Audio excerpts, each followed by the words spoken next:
So you've watched a video on perception and belief, and now you understand that nothing is true and everything is permitted. No such thing as fact, and it's all down to what we perceive. Um, and even the top researchers in the world at MIT have kind of seconded this idea. Let's say. So what do we do with this? I mean, how is this useful? You might be thinking, what am I supposed to use this for? How is it going to help me? And here is the simple answer. We need to learn to manipulate our perceptions and manipulate our belief systems. Um, I've used this exact same tactic on people with anxiety, people with depression, people from all walks of life, and it's been successful. I once had a lady who couldn't go to the shops, so she couldn't go shopping. Her anxiety was too much, and this helped cure that. Basically, she now does her own shopping and is able to go out without too much anxiety. Now, it's not to say that anxiety vanished overnight. It's not what it's going to be. It's not going to be a magic fix. However, if you can crack this skill, if you can understand to look for the right evidence, and I'm going to go into that in a little more details in a second, but if you can look for the right evidence in your life to support the beliefs that you want, then you can start making headway. So at first, it's going to seem a little bit like fake it till you make it kind of nonsense, right? But this isn't the case. I don't want you to fake it till you make it, because faking it till you make it makes you feel like a fraud. It makes you feel like you're faking it, genuinely faking it. And I want you to realize that you're not faking it.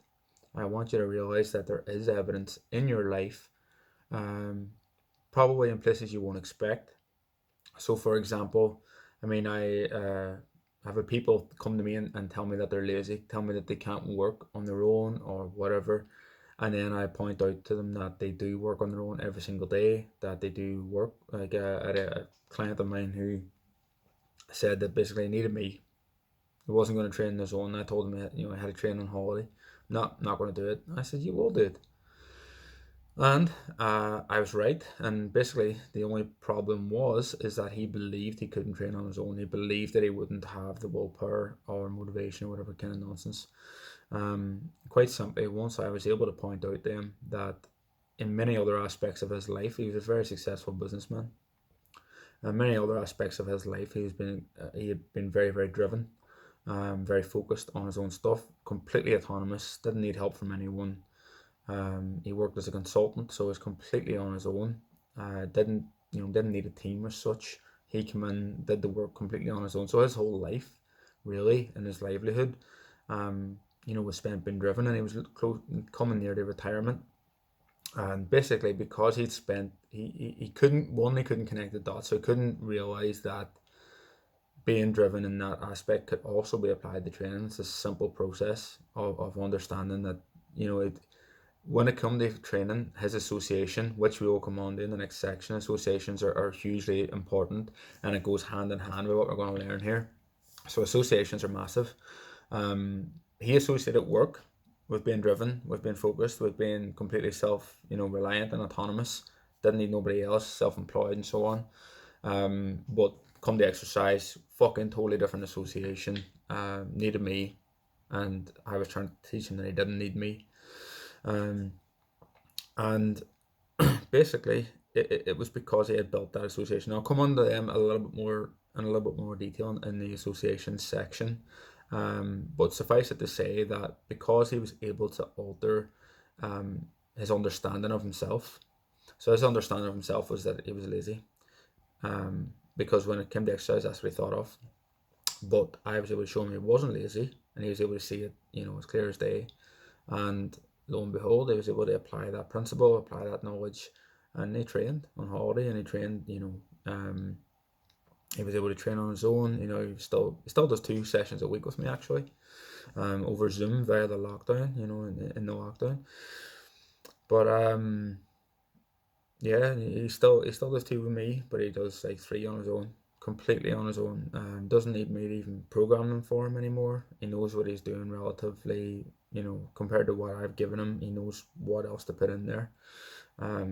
So it can absolutely be done. And it goes the same for depression. I had actually had a client who was ex-military, came to me with basically severe depression. Felt like it was just a breaking point. Didn't have any strength left. Had no resilience left. He couldn't figure it out. And I was just able to point out to him that in so many other aspects of his life, I mean, in the military, you have to be resilient. But not only was he fucking in the military, the guy was also an entrepreneur, a serial entrepreneur. That is several companies. I think it's six whenever he first started with me.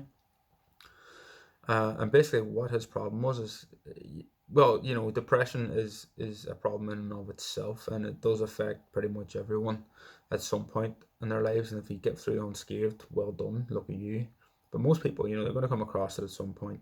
And basically, it's a pattern of thinking and understanding that you can break this pattern. That, and again, associations, which we'll come on to. But if you can break that pattern of thinking, you can get out of it. Simple as that. He could. What I needed to teach him to do basically was to go back to his old patterns that he had done. He was able to apply in the military. He was able to apply in his businesses, and then use these patterns in his life going forward. He already had a lot of the tools that he needed. He just didn't understand that he did, and he didn't make the association. And when you do this for people, it's honestly it's fantastic to watch. Now, as I say, there's going to be relapses. There's going to be times when you start doubting yourself, and doubt's a natural thing. Very helpful, in fact. And I'll come on to that at some point as well. But also unhelpful in the wrong situation and with the wrong understanding. But basically, the idea for you to use this as a tool right now is I want you to look at aspects of your life where you can definitely say you're the things you want to be. For example, dedicated, disciplined, driven, caring, loving, understanding, whatever it is that you want to be. You know, applying these to the hunter, builder, warrior, king.